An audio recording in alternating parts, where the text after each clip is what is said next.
ब्रह्ममुरारिसुराचितलिङ्गम् निर्मलभासितशोभितलिङ्गम् जन्मज दुःखविनाशकलिङ्गम् तत्प्रणमामि सदा शिवलिङ्गम्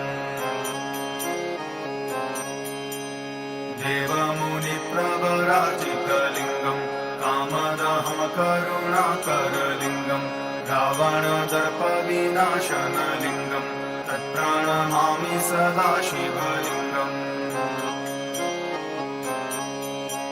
सर्वसुगन्धिसुलेपितलिङ्गम् बुद्धिविवर्धनकारणलिङ्गम् सिद्धसुरासुरवन्दितलिङ्गम् तत्प्रणमामि सदा शिवलिङ्गम्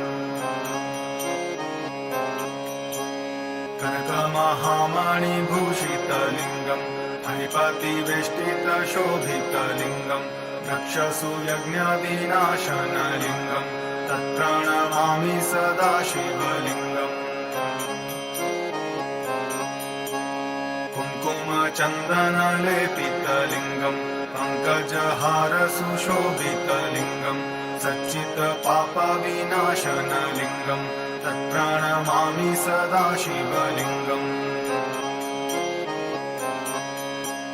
देवगणार्चितसेवितलिङ्गम् भावैर्भक्तिभिरेव च लिङ्गम् दिनकरकोटिप्रभाकरलिङ्गम् तत्प्रणमामि सदा शिवलिङ्गम् अष्टदलोपरिवेष्टितलिङ्गम् सर्वसमुद्भवकारणलिङ्गम् अष्टदरिद्रविनाशितलिङ्गम् तत्प्रणमामि सदा शिवलिङ्गम् सुरगुरुसुरवरपूजितलिङ्गम् सुरवनपुष्पसदार्चितलिङ्गम् परात्परं परमात्मकलिङ्गम् तत्प्रणमामि सदा शिवलिङ्गम् लिङ्गाष्टकमिदम्